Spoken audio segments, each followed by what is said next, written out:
bienvenidos a nuestra programación de Buena Salud, a quienes están en sintonía por Majestad TV y a quienes también se conectan en las redes sociales, y ya lo pueden hacer en Instagram, @buenasaludS, y también por supuesto en Facebook nos encuentran como Majestad TV para que ustedes puedan disfrutar de la información que les hemos preparado esta mañana. Por supuesto, una mañana muy fría, pero llena de información precisa con profesional de primera, porque ya en breves estaremos conversando con nuestra invitada. Pero antes de eso, quiero leerles nuestra frase de esta mañana, y es: respirar es vida.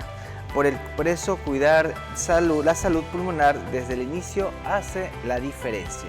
¿Y de qué se trata lo que hablaremos hoy en nuestro programa? Ya en breves, con la doctora Isabel Albán. Ella es pediatra neonatóloga y el tema que vamos a tratar hoy en nuestro programa es síndrome de dificultad respiratoria en recién nacido. Ya lo veremos más adelante, porque les quiero hacer una breve mención que, si ustedes desean oír mejor, Centros Auditivos OBI en Santo Domingo, ubicados en Avenida Abraham Calazacón y Gabriel García Márquez, entre Casa del Balón y SECAP.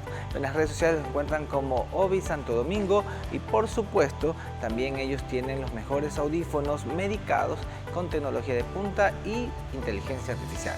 Vamos a una breve pausa y regresamos.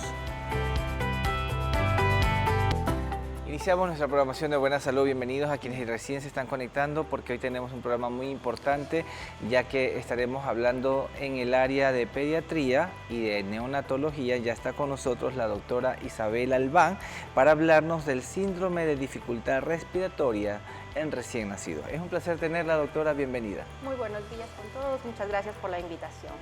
Y hablar sobre el déficit de respiratorio, o la dificultad respiratoria en este caso, en los niños recién nacidos. ¿Por qué se lo llama como un síndrome? Se lo llama un síndrome porque es un acúmulo de síntomas y signos que caracterizan un trastorno, y en este caso un trastorno respiratorio, específicamente de los recién nacidos. Muy bien. Ahora, hablamos de los bebés. ¿Con qué frecuencia se presenta, o en qué momento desde que el recién nacido está en vida pasan estas situaciones? Primero hay que caracterizarlo que es un trastorno de la mayoría de los casos de recién nacidos prematuros, o sea que nacieron a las 36 semanas o 37 semanas o menos. Puede ser frecuente que pase, y mientras más pequeño, o sea, menor es el embarazo, aumenta las probabilidades de que el recién nacido sufra este trastorno. Ahora, ¿este trastorno va netamente hacia el área pulmonar de los niños? Sí, afecta el pulmón del recién nacido. Es duro de abrir. Yo les suelo explicar a los papitos, es como una esponja seca, entonces requiere bastante presión para permanecer abierto. Cuando los niños lloran, ejercen esa presión totalmente solos y el pulmón se abre. Dentro de la pancita el pulmón está colapsado, está cerrado. Al llorar lo abre. Los recién nacidos prematuros no tienen una sustancia que cubre el alvéolo que permite que el pulmón se mantenga abierto. Entonces el pulmón se abre, pero al no tener esta sustancia en la expiración queda colapsado y es difícil volverlo a abrir. Al no tener esa sustancia, realmente tenemos que ayudar a que el pulmoncito se permanezca abierto. ¿Esto lo detectan ustedes en los primeros minutos de vida del paciente? Sí, hay síntomas que van apareciendo conforme va naciendo el niño, y ya nos hace sospechar, de acuerdo a las características también del bebé, que podría estar sufriendo el trastorno, un distrés respiratorio. ¿Y dentro de los factores de riesgo más comunes, cuáles son? La prematurez es el factor principal, también las infecciones de la mamita que se han transmitido al bebé, y esto ya excluye a los prematuros, porque también puede suceder que se distrese un recién nacido a término por una infección. Una madre que está embarazada puede sentirse preparada al saber que su hijo probablemente llegue al nacimiento de manera prematura. Claro, es importante brindarles la información a los papás y decirles qué es lo que puede pasar con un bebé inmaduro, porque no solo es la parte respiratoria, en este momento estamos hablando de la parte respiratoria, pero realmente es inmaduro en todo su cuerpo. Ahora, cuando ya esta preparación que han tenido, bueno, porque hay muchas madres que de pronto sí tienen conocimiento, como ya lo dijimos, que su bebé viene en camino y tiene que nacer antes del tiempo adecuado. esa preparación que ellas tienen, porque deben también saber que este niño va a necesita de muchos cuidados, Sí. muchos cuidados. ¿Cómo son esos cuidados y cómo la mamá también juega un rol importante de eso? La mamá es un rol importantísimo, el papá también.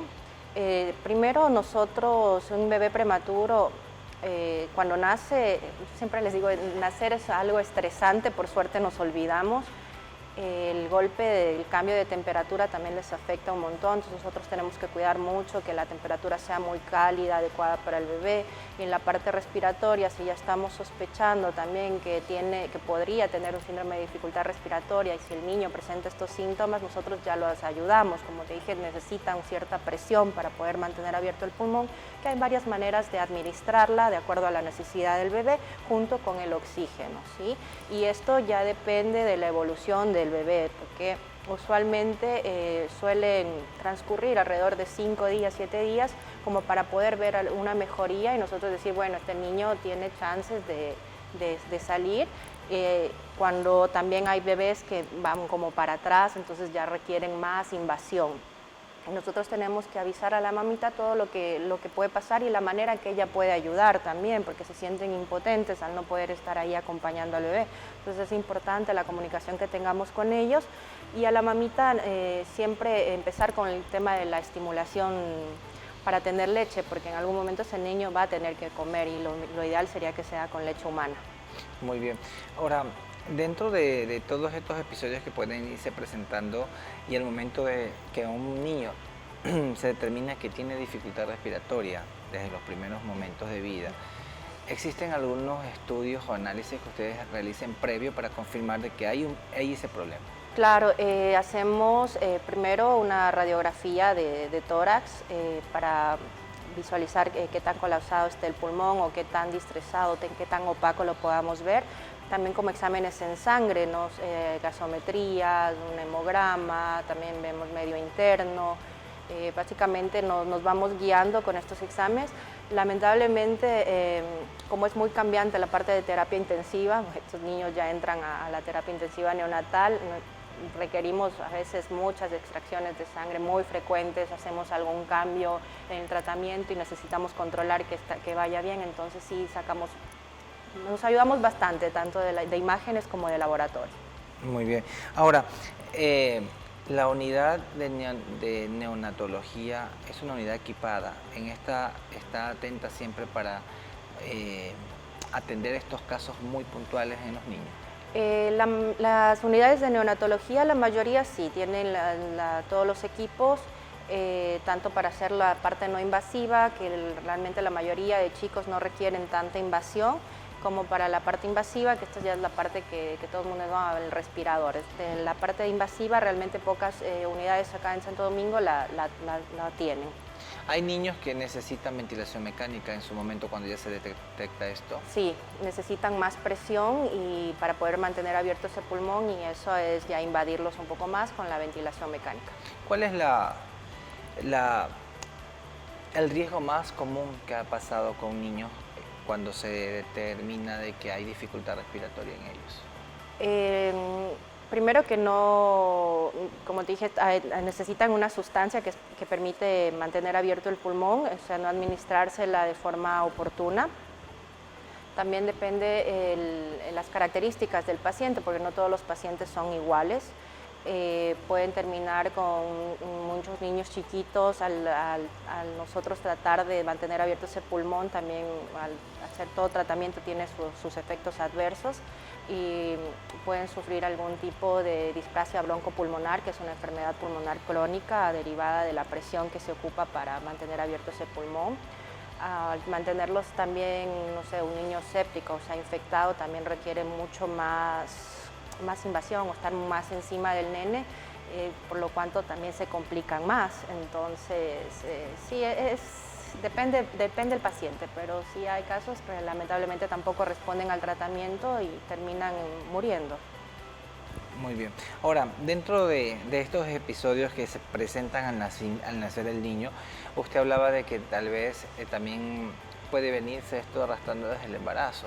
¿Cuáles serían tal vez factores relevantes que tal vez una persona que está en estado de gestación deba considerar para saber que tal vez puede existir la posibilidad, o esa es la educación que le da en este caso también el ginecólogo al paciente? Tal cual, es muy importante la parte prenatal, porque también se las va preparando a las mamitas y como te dije, no todo, o sea, no es una patología característica de los prematuros, sí es más frecuente en ellos, pero un bebé a término también la puede tener.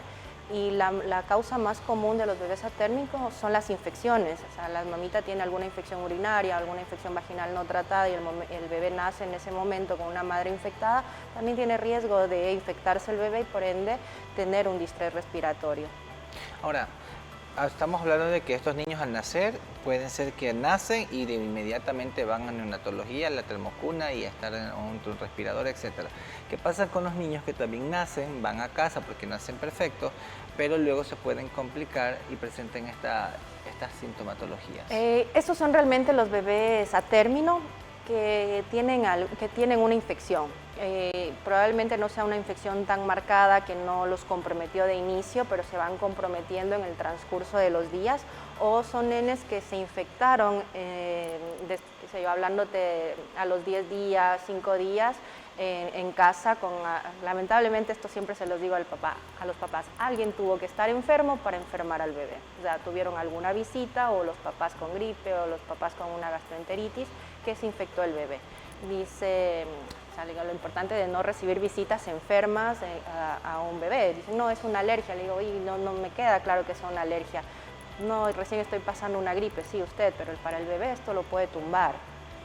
Así es, y sobre todo que ellos están recién exponiéndose al mundo exterior y son tan frágiles que obviamente todavía no están con todas sus defensas bien puestas, por decirlo así, y obviamente pueden agarrar cualquier tipo de infección, sobre todo cuando los humanos estamos con algún tipo de sintomatología o somos asintomáticos, pero el bebé puede recibir esto. Vamos a ir a una breve pausa y al regresar quisiera, doctora, que también nos comente un poco acerca de los cuidados que deben recibir aquellos bebés que se los consideran en riesgo, porque puede ser que ya van en alta, pero van a casa. Entonces hay que ver cuáles son esos cuidados también que usted nos comente.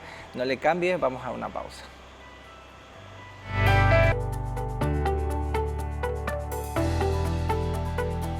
Continuamos en Buena Salud con nuestra doctora Isabel Albán hablando sobre los cuidados hacia los niños recién nacidos cuando presentan estos síntomas respiratorios o problemas respiratorios.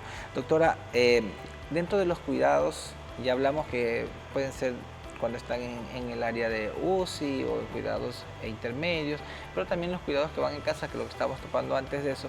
Es importante saber cómo cuidar a este bebé, porque ya dijimos que tal vez hay personas que pueden estar de visita, pero tienen algún tipo de síntoma porque pueden enfermarlo. ¿Cómo serían esos cuidados? O sea, primero, como para hacer un mensajito, no es la expectativa que un bebé nazca y se quede internado, no es lo que realmente esperamos, pero puede suceder.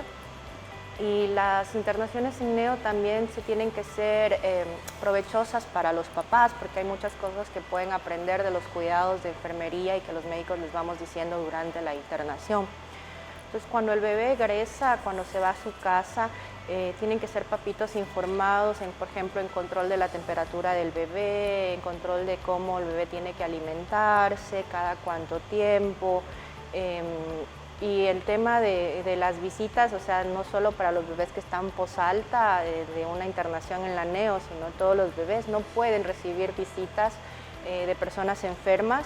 Y hay visitas que son, que les digo, como son muy protocolarias, que no se pueden rechazar, como son los abuelos. Y tenemos que enseñarle mucho lo que es el lavado de manos.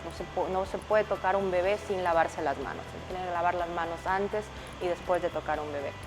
Eso es importante y sobre todo porque es el cuidado de este recién nacido. Pero también quería que nos comente, doctora, respecto, ahorita estamos hablando de estas enfermedades respiratorias que se pueden presentar al nacimiento. ¿Qué se diferencia de las enfermedades respiratorias que son provocadas por el ambiente, por las enfermedades que están actualmente? ¿Cómo se diferencia eso? Al ser un síndrome de distrés respiratorio, realmente se presenta dentro de las primeras 24 horas de vida y no hay una mejoría con el bebé, o sea, el bebé va aumentando su dificultad respiratoria. Los signos y síntomas ejemplo, hablando del recién nacido, pero como te dije, un bebé atérmico también se puede estresar por alguna infección y presentará los mismos síntomas, pero más adelante, 7 días después, 8 días después, 3 días después. Los síntomas realmente son los mismos en los dos casos, para que estén atentos. Un bebito con dificultad para respirar es como que tenga un aleteo nasal, que las fosas nasales se abran, que se les vean las costillitas para respirar con un esfuerzo, que se les hunda la pancita para respirar. Siempre les digo, a veces uno siempre tiene secreciones, entonces por ahí los niños pueden hacer algo de chanchito, pero el pecho no puede chiflar, no puede haber sonidos de silbidos o chiflidos que vengan del pecho. Entonces, peor algún cambio de coloración, sobre todo coloraciones a colores oscuros, violetas, azules, en lo que son las mucosas o todo el niño. Eso no es normal. Entonces ya es un signo que nos dice a nosotros, algo está pasando con este bebé, requiere más cuidados. Muy bien.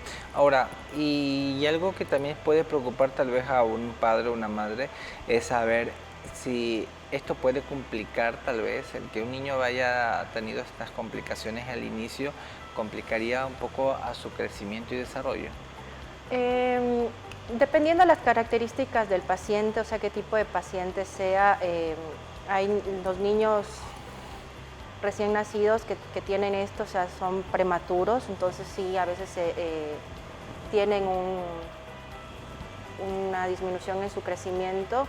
Por eso también es muy importante el seguimiento pediátrico para poder lograr ese catch-up, que realmente es con los papás que lo hacen, nosotros es una guía.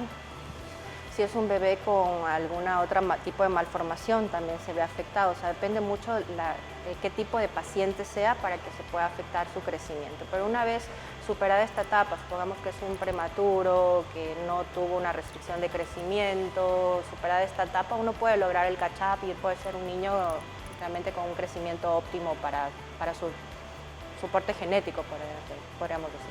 Muy bien, doctora. Ahora, dentro de toda esta situación o esta problemática que existe, también se comenta mucho acerca de la lactancia en las mujeres. ¿Cumple un rol importante que cuando el niño empieza a comer ayude en la recuperación de este bebé la alimentación por medio de la lactancia? Sí, la leche humana es lo mejor que puede habernos dado la naturaleza. Incluso en la actualidad se habla que tiene componentes tipos de células madres, o sea, esto quiere decir que son células que se pueden convertir en cualquier otro tipo de células, incluso hasta neurológicas, o sea, hablando del sistema nervioso, que eso es antes que algo no lo concebíamos. La leche humana está diseñada para los humanos, entonces es más fácil de digerir, evitamos problemas intestinales y tener en cuenta que también no solo da el apoyo nutricional, también protege, o sea, en la parte inmunológica es algo que las leches de fórmula no lo van a poder lograr. Son buenas, pero la leche humana sigue siendo la mejor en todos los campos para la salud del bebé. Y sobre todo cuando empiezan a comer, pues ya se va viendo esa recuperación bastante prolongada en el momento de que ya están ellos en esa actividad. O sea, la verdad que, como te dije, no solo cumple el rol de nutrición, también protege, entonces ya el hecho de protegerlos contra otras enfermedades ayuda mucho a que el niño consiga su catch-up, o sea, que logre crecer, que logre madurar. Y empiezan a creer barreras de defensa, ¿no? Cuando ya empiezan a comer los niños. Tal cual, o sea, la leche humana no es del todo estéril, tiene componentes vivos que dentro de todo son componentes vivos que aportan beneficio para el cuerpo del bebé. Muy bien.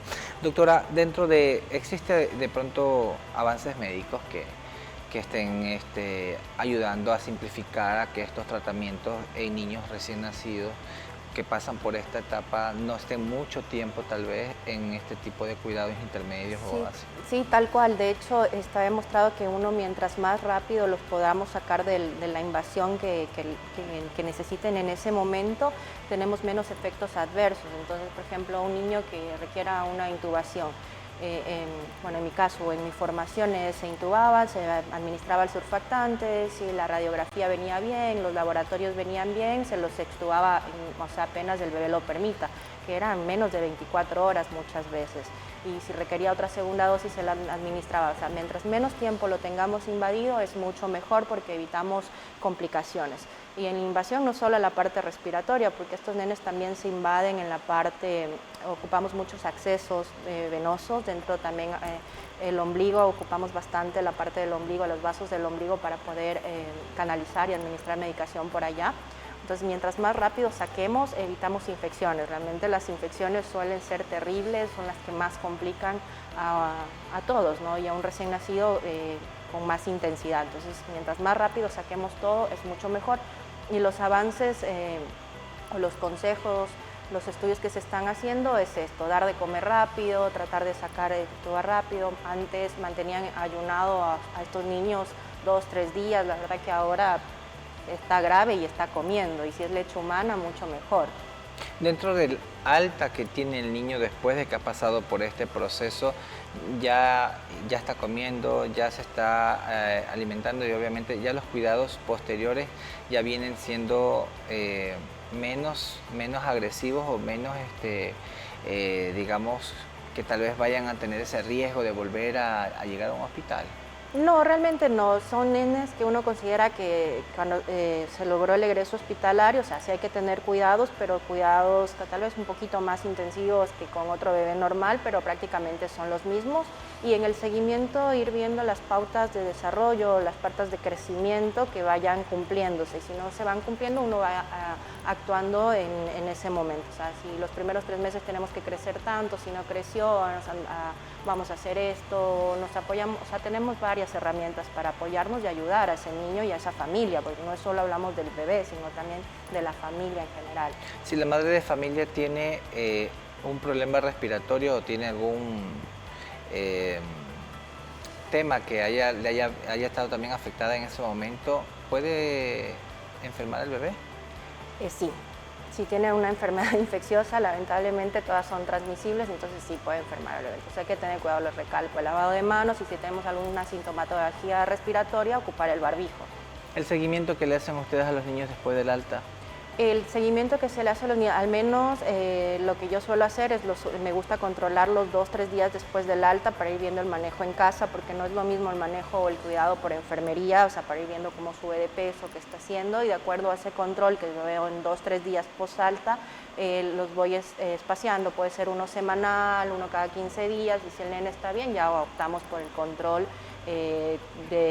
como un recién nacido sano mensual, y un control de seguimiento que no es lo mismo, es un control un poco más intenso que se puede hacer cada 3 meses con ciertas valoraciones ya de neuropediatra, o sea, ya con especialidades para poder ir detectando cualquier cosa que podamos intervenir.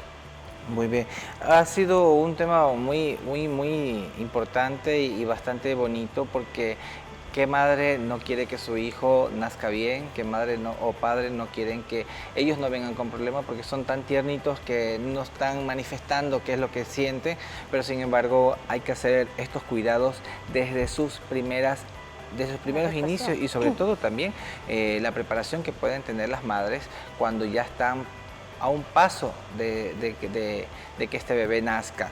Doctora, ¿cuál sería su mensaje que le dé a las mujeres que están embarazadas, que están esperando su bebé, o a aquellas madres que ya tienen a su bebé recién nacido?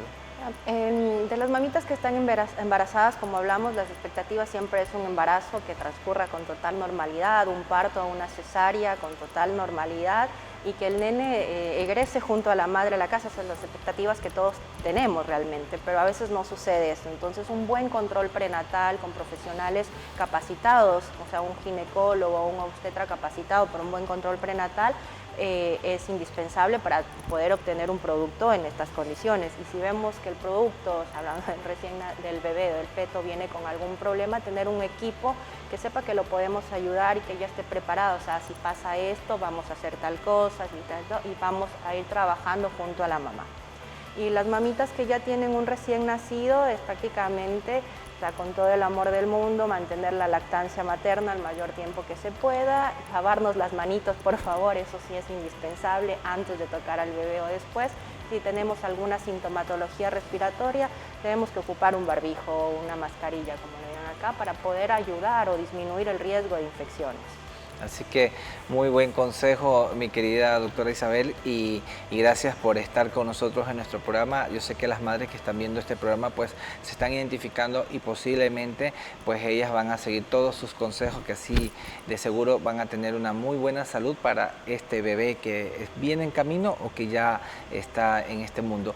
¿Dónde la pueden encontrar, doctora? De pronto, redes, teléfonos. Me pueden ubicar en la Clínica San Marcos, en la Yanuncay Delicias, y en la Clínica La Providencia, en la Vía Chone y Anillo Vial. Ahí le pueden, ¿hay algún número de teléfono en que pueda contactarse o solamente por redes? No, directamente allá con información, y el número de teléfono es 099-544-3636. Muy bien. Muchas gracias, doctora. Es un placer haber tenido con nosotros. En otra oportunidad estaremos conversando más. Muchas gracias por la invitación. Y a quienes ven Buena Salud, recomendarles que nos pueden ustedes seguir en todas las redes sociales. Pues si se desea repetir el programa, vernos en YouTube como TV Buena Salud, ahí ustedes pueden activar la campanita, compartirlo y también darle me gusta para que así esto se pueda difundir a más personas, porque obviamente son programas que son informativos para aquellos que tal vez no tienen la posibilidad de acudir a un médico de cabecera, pues esta información les puede ser muy valiosa. También nos pueden seguir en Instagram, @buenasaludec, y por supuesto como Majestad TV en todas sus plataformas. También ustedes pueden disfrutar de la información que tiene día a día este importante canal. Antes de despedirnos, recomendarles que también pueden ustedes visitar OBI, Centros Auditivos, ubicados en Avenida Abraham Carazacón y Gabriel García Márquez, entre Casa del Balón y Secar, con los mejores audífonos medicados. Ahí los pueden ustedes ubicar. Y también despedirnos con nuestra frase de esta mañana que decía: respirar es vida. Por eso cuidar la salud pulmonar desde el inicio hace la diferencia. Con esto nos vamos despidiendo. Si los dejo acompañados con la mejor sintonía, sigan con Majestad TV.